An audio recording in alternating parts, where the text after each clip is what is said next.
குடியரசுத் தலைவர் உரைக்கு நன்றி தெரிவிக்கும் தீர்மானத்தின் மீது மாநிலங்களவையில் பிரதமர் நரேந்திர ये अपने आप में प्रेरक अवसर है। हम जहां भी हो, जिस रूप में हो,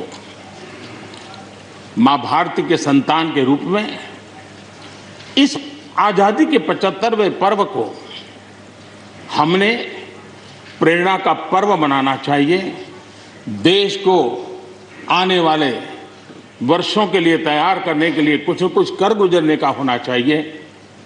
और 2047 में देश जब आजादी की शताब्दी मनाए तब हम देश को कहां तक ले जाएंगे, इन सपनों को बार बार हमने लेते रहना चाहिए।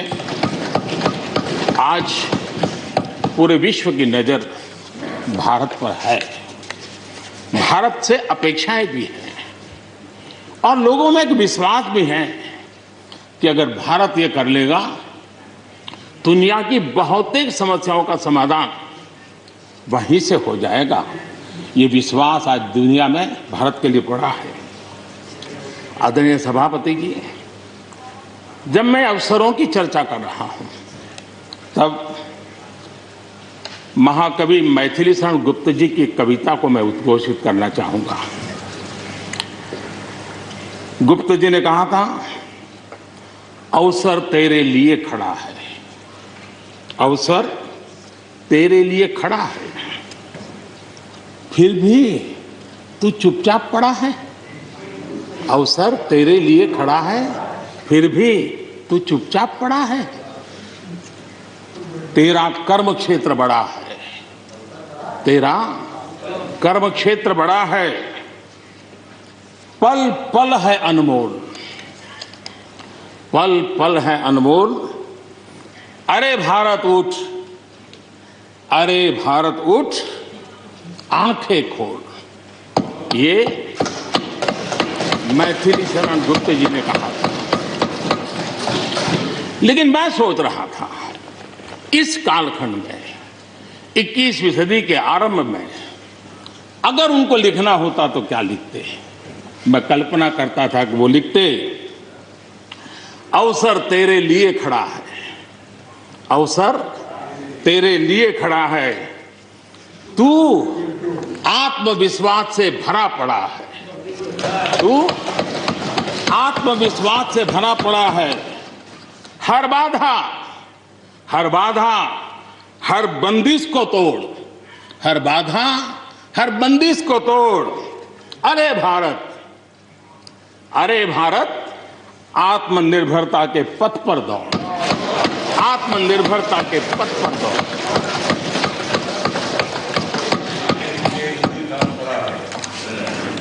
आदरणीय सभापति जी, कोरोना के दौरान किस प्रकार की वैश्विक परिस्थितियां बनी,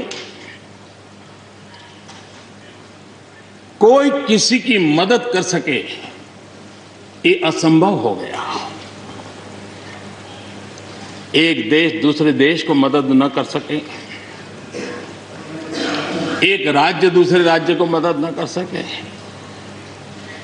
यहां तक कि परिवार का एक सदस्य दूसरे परिवार की सदस्य की मदद न कर सके, वैसा माहौल कोरोना के कारण पैदा हुआ।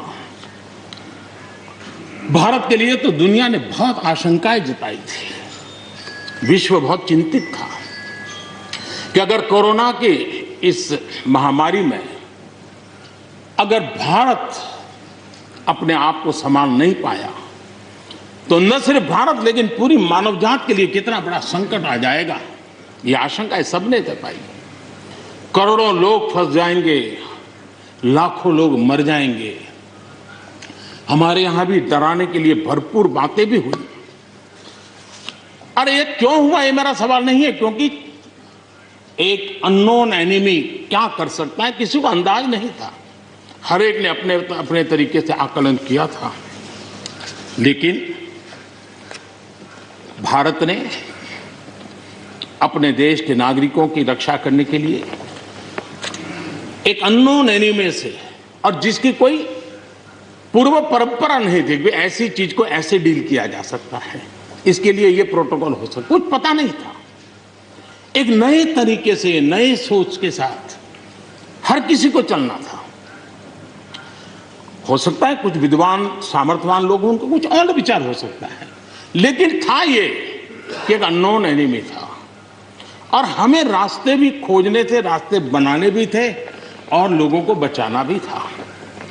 उस समय जो भी ईश्वर ने बुद्धि, शक्ति, सामर्थ्य दिया, इस देश ने उसको करते हुए देश को बचाने में भरसक काम किया है और आज दुनिया इस बात का गर्व कर रही है कि इस वाकई भारत ने दुनिया की मानव जाति की रक्षा करने में बहुत बड़ी अहम भूमिका निभाई। ये लड़ाई जीतने का यश किसी सरकार को नहीं जाता है, न किसी व्यक्ति को जाता है, लेकिन हिंदुस्तान को तो जाता है। गर्व करने में क्या जाता है? विश्व के सामने आत्मविश्वास के साथ बोलने में क्या जाता है? इस देश ने किया है। गरीब से गरीब व्यक्ति ने इस बात को किया है। उन समय सोशल मीडिया में देखा होगा, फुटपाथ पर एक छोटी झोपड़ी लगा करके बैठी हुई एक बूढ़ी मां, वो भी घर के बाप की झोपड़ी के बाहर दिया जला करके भारत के शुभ के लिए कामना कर, हम उसकी मजाक उड़ा रहे हैं, उस भावनाओं का मखौल उड़ा रहे हैं। समय है, जिसने कभी स्कूल का दरवाजा नहीं देखा था, उसके मन में भी देश के लिए जो भी दिया जला करके भी देश की सेवा कर सकता हूं तो करूं, इस भाव से किया था और उसने देश में एक सामूहिक शक्ति का जागरण किया था, अपनी शक्ति का, सामर्थ्य का परिचय करवाया था। लेकिन उसकी भी मजाक उड़ाने में मजा आ रहा है। विरोध करने के लिए कितने मुद्दे हैं जी, और करना भी चाहिए, लेकिन ऐसी बातों में न उलझे जो देश के मनोबल को तोड़ते हैं, जो देश के सामर्थ्य को नीचा आंकते हैं। इससे कभी लाभ नहीं होता है। हमारे कोरोना वॉरियर्स, हमारे फ्रंटलाइन वर्कर्स, आप कल्पना कर सकते हैं जी, जब चारों तरफ भाई कहीं किसी से कोरोना आ जाएगा तो ऐसे समय ड्यूटी करना, अपनी जिम्मेवारियों को निभाना, ये छोटी चीजें नहीं है।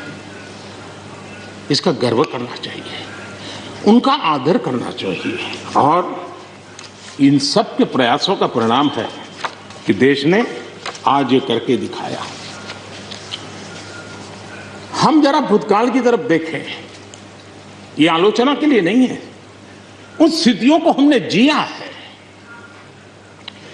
कभी चेचक की बात होती थी, कितना भय फैल जाता था, पोलियो कितना डरावना लगता था, उसकी वैक्सीन पाने के लिए क्या क्या मेहनत करनी पड़ती थी, कितनी तकलीफें उठानी पड़ती थी, मिलेगा कब मिलेगा, कितना உலக நாடுகளின் பார்வை இந்தியாவின் மீது திரும்பி உள்ளது என மாநிலங்களவையில் பிரதமர் நரேந்திர மோடி பேசி வருகிறார். இது குறித்து தொடர்ந்து பார்க்க இருக்கிறோம்.